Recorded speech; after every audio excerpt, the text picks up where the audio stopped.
여러분 안녕하십니까? 2022년 2월 24일을 맞아서 오늘도 하나님께서 우리에게 주시는 생명의 말씀 함께 나눕시다. 누가복음 15장 11절로 32절, 여러분들이 잘 아시는 저 유명한 탕자의 귀향에 대한 비유가 나오고 있는데, 저는 탕자의 이야기와 이에 대한 아버지의 반응, 그리고 두 번째로는 맏아들의 반응, 이 점에서만 봉독합니다. 17절 봉독 들어갑니다. 이에 스스로 돌이켜 이르되 내 아버지에게는 양식이 부족한 품꾼이 얼마나 많은가. 나는 여기서 줄이 죽는구나. 내가 일어나 아버지께 가서 이르기를, 아버지, 내가 하늘과 아버지께 죄를 지었사오니 지금부터는 아버지의 아들이라 일컬음을 감당하지 못하겠나이다. 나를 품꾼의 하나로 부숴서 하리라 하고 이에 일어나서 아버지께로 돌아가니라. 아직도 거리가 먼데 아버지가 그를 보고 측은히 여겨 달려가 목을 안고 입을 맞추니. 이어지는 말씀은 이 돌아온 아들, 잃었다가 다시 찾은 아들을 위하여 큰 잔치를 배설하고 이 아들의 모든 주의를 회복해주는 아버지의 사랑과, 또 오늘도 밭에 나가서 일하다가 돌아오는 중에 이 집안의 분위기를 알고 돌아온 아들 때문에 기뻐하기보다 분을 내며 반응하는 맏아들의 모습, 25절부터 몇 절 봉독합니다.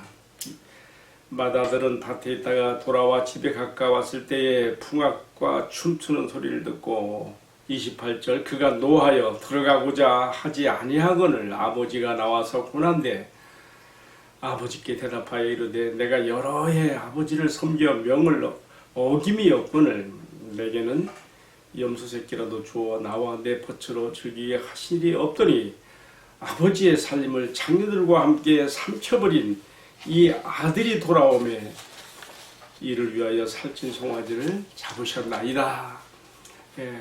크게 두 가지 비교되는 본문의 내용을 제가 봉독했습니다. 이 본문의 말씀을 중심에서 탕자의 귀향에서 배우는 것, 조금 더 구체적으로 말하면 탕자의 귀향에서 만나는 하나님과 나라고 하는 제목으로 함께 말씀을 나누려고 합니다.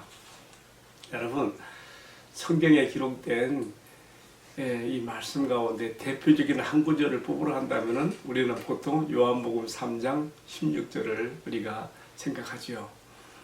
마찬가지로 성경에 나오는 많은 주님의 비유 가운데 가장 대표적인 것 한 가지를 뽑아낸다면 저는 서슴없이 이 탕자의 귀향을 그리고 있는 이 비유라고 생각을 해봅니다. 더 구체적으로 말하면 용서하시고 품으시는 아버지의 사랑 이야기. 예수님은 정말 심플하면서도 아주 깊이 있는 내용을 가지고 이 비유를 우리에게 주심으로써 오늘 하나님의 형상을 입고 지금 바라지만은 하나님을 떠나 사는 우리 모든 인간들에게, 또 이미 하나님을 믿고 있지만 하나님 아버지와의 관계에서 진정한 신앙생활의 행복을 느끼지 못하는 우리 모두에게 아주 깊은 교훈을 담고 이 말씀을 주고 계십니다.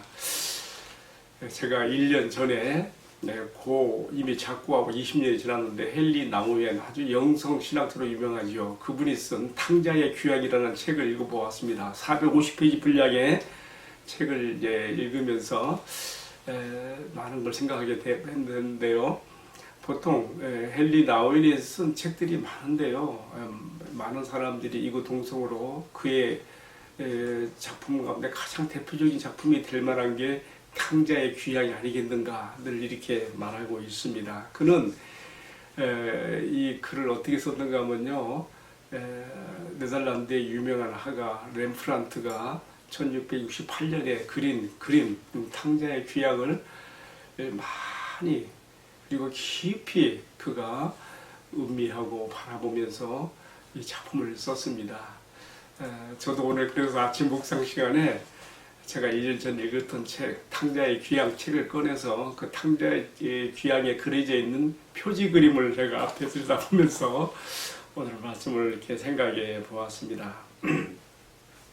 헨리 나우엔이 450페이지 분량의 해당되는 긴 글을 썼는데 제가 생명의 삶 게시판에 고작 A4 용지 5장이면 끝나는 더 이상 쓸 수 없는 그 안에 무엇을 담을 수 있겠습니까마는 그래도 나름대로 또 요즘은 사람들이 긴 글보다 또 길게 전하는 것보다 짧게 쓰는 글, 짧게 전하는 말씀을 좋아하니까 저도 함께 한번 이 말씀을 내 나름대로 옮겨 보았습니다. 자, 크게 네 가지로 생각했습니다. 첫 번째는요, 자기 몫의 유산을 챙겨서 집을 나가는 둘째 아들 탕자의 관점에서 생각해 보고요. 두 번째는요, 집을 나가서 재산을 다 탕진하여 마침내 돼지치는 집의 종이 된 아들의 모습에서 또 생각해 보고요.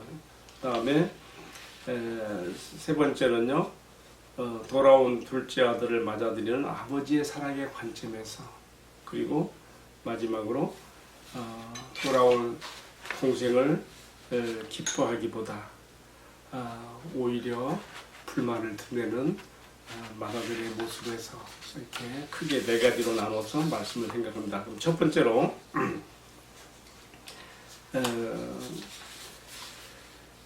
자기 몫의 유산을 챙겨서 집을 나간 탕자의 관점에서 이 말씀을 생각해 봅시다. 이 둘째 아들은 자기 몫의 유산을 아버지께 요청했습니다. 다시 말하면 아버지와 함께 살고 싶지 않는 거예요. 형은 물론이고요. 분리 독립적으로 살고 싶어하는 이 아들. 앞서 말씀에서 예수님은 잃어버린 양을 찾는 비유와 드라크마를 찾는 여인의 비유를 통해서 잃어버린 영혼에 대한 관심을 이렇게 말씀했는데, 오늘의 이 말씀은 더 심도 깊은 비유로 지금 들어가서 하늘 아버지 앞에 잃어버려진 인간 영혼들을 그리고 있는 것이죠. 왜 이렇게 잃어버리게 되었습니까? 그것은 하나님께서 자기 형상대로 인간을 창조하셨잖아요. 우리를 로봇적인 인간이 아니라 자율적이며 인격적인 자기 스스로 자기의 결정을 행사할 수 있는, 그래서 어찌 보면 하나님의 최고의 걸작품이면서 또한 하나님 편에서 인간에 대하여 어떻게 마음대로 할 수 없는, 죄에 대해서 허용적일 수밖에 없는, 인간의 자율적인 자유의지에 대해서 허용적일 수밖에 없는 하나님 아버지의 모습을 오늘 우리가 여기 자기 재산을 몫을 요구하며 집을 나가는 아들과 둘째 아들과 그것을 허용할 수밖에 없는 아버지의 관계에서 생각해 볼 수가 있는 것이죠. 참 하나님께서 우리를 자기 형상으로 지으시면서 자율적인 인간으로 자유의지를 행사할 수 있는 인간으로 창조했다는 게 참 귀한 특권이면서, 또한 이것이 인간에게 가져올 수 있는 불행과 또 하나님의 아픔도 한번 생각해 보게 됩니다. 제가 어제는 성경 민수기를 읽어가는 가운데 특별히 22장에서 24장까지 읽으면서 모압 왕 발락이 발람이라는 선지자를 청해서 이스라엘을 저주하게 하는데 자기의 사신들을 보내서 많은 뇌물을 가지고 가서 그를 초청하지요. 그런데 분명히 하나님께서 발람에게도 그들을 따라가는 것이 하나님 뜻이 아니라고 하는데, 이 발람은 그 뇌물의 눈이 어두워져서 내가 한번 기도해보마 또 기도해보마 하면서 결국은 따라가는 쪽을 택하게 되죠. 그렇게 하나님께서 가지 않기를 바라시면서도 발람 선지자가 자기 선택적 자유지적 결정으로 가게 되는 것을 허용적으로 될 수밖에 없는 이런 장면을 보면서 하나님은 우리가 내 자율적인 선택으로 죄의 길을 갈 때에 불행이 거기에 따른 파멸이 따를 것이 분명하지만은, 그러나 인간의 그 자유적 선택에 대해서 허용적일 수밖에 없는 하나님 편에서의 어떤 약점, 하나님 편에서 슬프도록 정말 아름다운 그 허용적인 하나님 편에서의 그 아픔, 그것도 우리가 여기서 보게 되는 것이죠. 자, 예수님은 지금 자기 몫의 유산을 챙겨서 집을 떠나고자 하는 아들과 그것을 허용할 수밖에 없는 아버지의 마음을 통해서 하늘 아버지의 우리 하나님의 마음을 투영하고 있으며 또 오늘 하나님 없이 자기 마음대로 살아가고 있는 이 세상의 사람들에게 지금 너의 실존이 어떤 상태에 있는가 한번 생각해 보라고 하시는 것으로 받아들이게 됩니다. 자, 그렇다면 두 번째로요.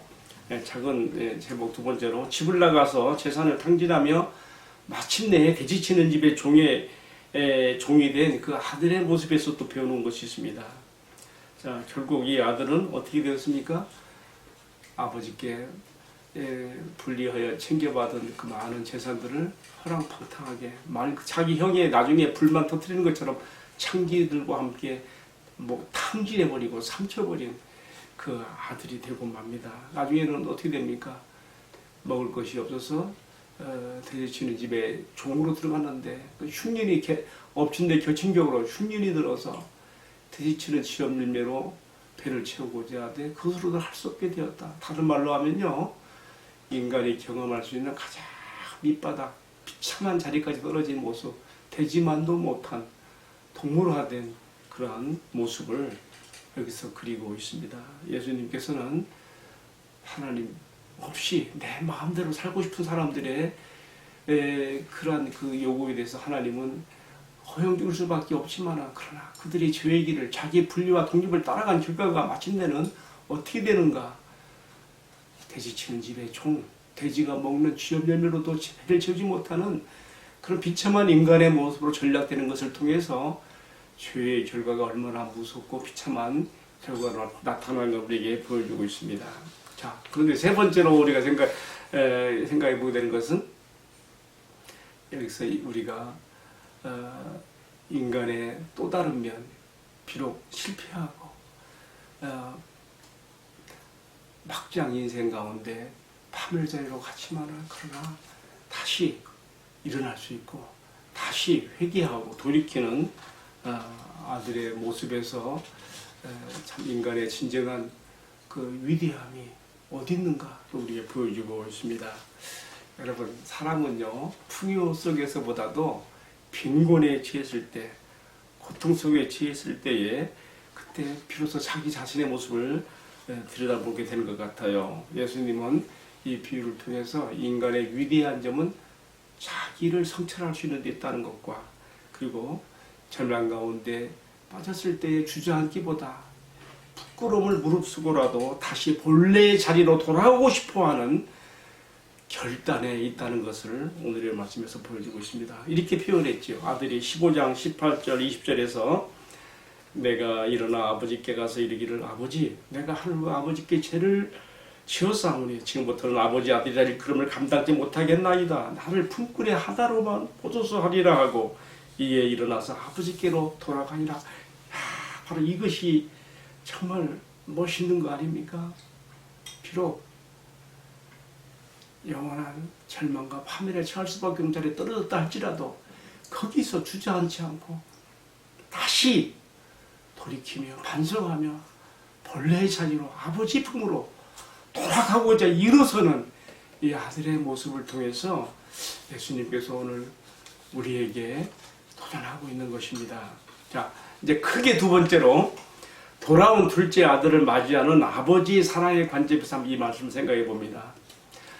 렘프란트는 자신의 유작 돌아온 탕자의 귀향에서 이 그림을 그리면서요 돌아온 아들의 그 모습보다도 그 아들을 맞이하는 아버지의 모습에다가 큰 간극점을 또 두어서 그림을 그리고 있어요. 여러분 언제 한번 기회 되시면 그림을 보십시오. 붉은 망토를 거치고 있는 부하고 존귀한 참 분홍의 아버지가 아주 고통과 비참 가운데 아주 쇠약해지고 아주 정말 갸냘퍼진 그 아들의 돌아온 그 아들의 등 뒤로 그 손을 뻗쳐서 껴안고 있는 그 모습에서 지난날 그 죄악의 어떠함에도 불구하고 용서하시고 품으시고 사랑하시는 계산될 수 없는 아버지의 사랑, 바로 하나님 아버지의 사랑이 어떻게 죄에 빠진 인간이 돌아올 때 품으시는가를 아주 분명하게 특히 보여주고 있습니다. 자, 이 렘프란트의 그림에서 우리가 보게 되는 것처럼, 그리고 사실 이것은 예수님이 하신 말씀에 대한 내용을 그림으로 표시한 건데요. 예수님의 이 말씀 어떻게 나오고 있습니까? 아직 거리가 멀리 떨어져 있는데도 20절에 나오지요. 아버지가 그를 알아보고 휴긴히 여겨 불쌍히 여기는 마음이 막 끌어올라서 맨발로 뛰쳐나가며 돌아오는 아들을 끌어안는, 그리고 입을 맞추는, 그를 맞아들이는 그 모습에서 우리가 무엇을 볼 수 있습니까? 돌아오는 아들보다 더욱 그 아들이 돌아오기를 매일 기다리고 있었던 아버지의 그 사랑과 연민의 마음이 이렇게 표현되는 것이 아니겠습니까? 하나님께서는 죄에 빠진 인간이 다시 돌아가기를 바라는 것보다 더욱 그가 돌아오기를 기다리고 있으며 어제나 오늘이나 항상 기다리고 계신 분이신 것을 이렇게 표현하신 것이죠. 이 말씀은 정말 오늘 죄 가운데 허덕거리며 나는 희망이 있을까 생각하는 사람들에게 희망을 불러일으켜주며 다시 아버지께로 돌아가고자 하는 용기를 주는 말씀으로 다해지지 않을 수 없습니다. 그뿐만 아닙니까? 아버지가 이 돌아온 아들인데 어떻게 했습니까? 그의 누더기를 벗겨내고, 물론 모욕도 했겠죠. 깨끗한 옷을 내다가 새 옷을 입히고 아들의 주의를 회복했다는 표시로 가락지를 끼우고, 손에 가락지를 끼우고, 이제는 종이 아니라는 표시로, 종들은 신을 못 신었잖아요. 신을 신기며, 그뿐입니까? 자신 소를 잡아 돌아온 아들의 잔치를 베풀죠. 그러면서 그 성대한 잔치를 베푸는 그 모습을 이렇게 보여주고 있습니다. 여러분, 우리 하나님의 사랑, 계산될 수 없는 우리 아버지 하나님의 용서와 사랑 품은 항상 열려있지요. 우리가 이 둘째 아들이 결단하고 일어서는 것처럼 그렇게 돌아간다면 항상 열려있는 품인 것을 예수님이 주신 이 말씀에서 우리가 배울 수가 있습니다. 자, 마지막으로 하나만 더 생각합시다. 크게 세 번째로는요, 돌아온 동생을 기뻐하지 않는 맏아들의 모습입니다. 동생은요, 나중에 아버지한테 항의할 때에 자기 동생이라도 하나요, 아버지 재산을 창기들과 함께 삼켜버린 내 동생이 아니야, 이 아들을, 아버지의 아들 어떻게 받아들일 수 있습니까? 내게는 음소새끼 한 마리도 주어서 내 벗들과 함께 길게 하신 일이 없거늘 아버지 재산을 창기와 함께 삼켜버린 내 아들의 일을 위해서 이렇게 살찐소를 잡고 잔치를 배설합니까? 여러분, 이 맏아들의 이 항의에서 여러분 무엇을 봅니까? 렘프란트는 탕자의 귀향에서 돌아온 아들을 맞이하는 아버지의 따뜻한 모습과 반대로 어두운 한 구석에 있는 모자 쓴 한 낯선 사나이, 그게 바로 맏아들인 것 같아요. 맏아들의 모습을 통해서 돌아온 아들이 기뻐서 잔치하는 아버지의 행복에 참여하지 못하고 어둠 가운데 있는 한 불행한 사람의 모습을 통해서 오늘 우리들의 신앙생활에서 우리는 어디에 있는가를 생각해 보게 합니다. 여러분, 예수님께서 이 비유를 지금 왜 하게 됐어요? 동기가 뭐예요? 바리새인들이, 서기관들이 율법을 모르는 자들이라고, 율법과 거리가 먼 자들이라고, 하나님 나라에서 거리가 먼 자들이라고 무시하며 멸시했던 세리와 죄인들이 예수님께 말씀을 드리려고 가까이 나온 것을 못마땅하게 여기며 어찌하여 세리와 죄인들과 더불어 먹고 마시는가 하며 불편한 심기를 드러냈던 그들에게 지금 이 말씀 하시는 거거든요. 결국 요는 무엇을 말하고 싶은 것일까요? 진정 하나님 아버지의 마음을, 하나님이 무엇을 가장 기뻐하시는 것인지 알지 못하고 자기들의 종교적 열성과 열심으로 자기 의를 쌓고 있으며 하나님의 마음과는 동떨어진, 멀리 떨어진 곳에 있는 당대의 종교 지도자들뿐만 아니라 오늘 우리 시대에도 진정 우리 하나님 아버지의 기뻐하시는 것이 무엇인지를 모르고 자신의 종교적 열성에 그러한 매여서 하나님을 섬기는, 어찌 보면 불행할 수 있는 그리스도인의 모습을, 신자의 모습을 여기 보이는 것이 아닐까요? 이제 오늘의 묵상을 내리면서 하나님은 어떤 분이신가, 하나님은 나에게 어떤 분이신가 한번 돌이켜보게 됩니다. 맏아들이 내게는 오랫동안 아버지를 섬겼어도 염소 새끼 한 마리라도 주지 않았다고 빈정거리는 말들처럼, 혹시 나도 내가 예수를 이렇게 오래 믿고 하나님을 섬겼지만은 나에게 무슨 복을 주셨습니까? 내게는 염소 새끼 한 마리라도 주지 않는 인색한 아버지로 내가 불편한 관계를 맺고 있는 나 자신은 아닌지 한번 성찰을 해보게 됩니다. 여러분, 진정한 신앙생활의 행복은요, 무한한 자원을 가지고 무한한 열린 사랑으로 우리를 상대해 주시며 결코 계산될 수 없는 용서와 사랑의 품으로 우리를 안아주시는 그 하나님 앞에 우리가 안겨 사는 것, 이것이 곧 예수님께서 우리에게 내 아버지, 곧 너희 아버지라고 가르쳐 주신 하나님과 관계를 맺고 사는 것에 있음을 우리가 오늘 이 말씀에서 배우게 됩니다. 정말 우리 하나님 아버지의 가장 기뻐하시는 일과 관심이 잃어버린 영혼들이 돌아오는 것에 있다면, 오늘 내가 나의 종교적 열성으로 하나님을 기쁘게 해드리려 하는 그런 것보다는 내 눈을 이웃들에게 돌려서 오늘 하나님 없이 죄와 비참 가운데 살아가는 영혼들에게 우리가 향하여 있어야 되며, 잃어버린 양들을 찾는 것에 우리의 마음이 가야 한다는 것을, 그리고 결코 계산될 수 없는 하나님의 사랑과 용서의 품으로 돌아오게 하는 데 있어야 한다는 것을, 그리고 나도 거기에 포함되어져야 한다는 것을 오늘의 말씀을 통해서 다시 한번 깊이 마음에 새깁니다. 이러한 은혜가 우리 모두에게 있기를 주님의 이름으로 축복합니다. 기도하겠습니다. 사랑하시는 주님, 계산될 수 없는 아버지의 용서와 사랑을 우리에게 가르쳐 주신 것을 감사합니다.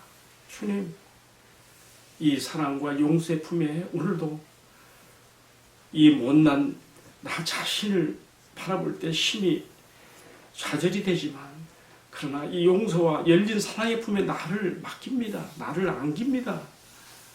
감사합니다. 이러한 사랑과 용서의 품으로 또 다른 사람들을 함께 데리고 갈 수 있는 저희들의 신앙과 삶이 되도록 은혜를 베풀어 주옵소서. 예수님 존귀하신 이름 받들어 기도 올리옵나이다. 아멘. 예, 감사합니다. 마쳤습니다.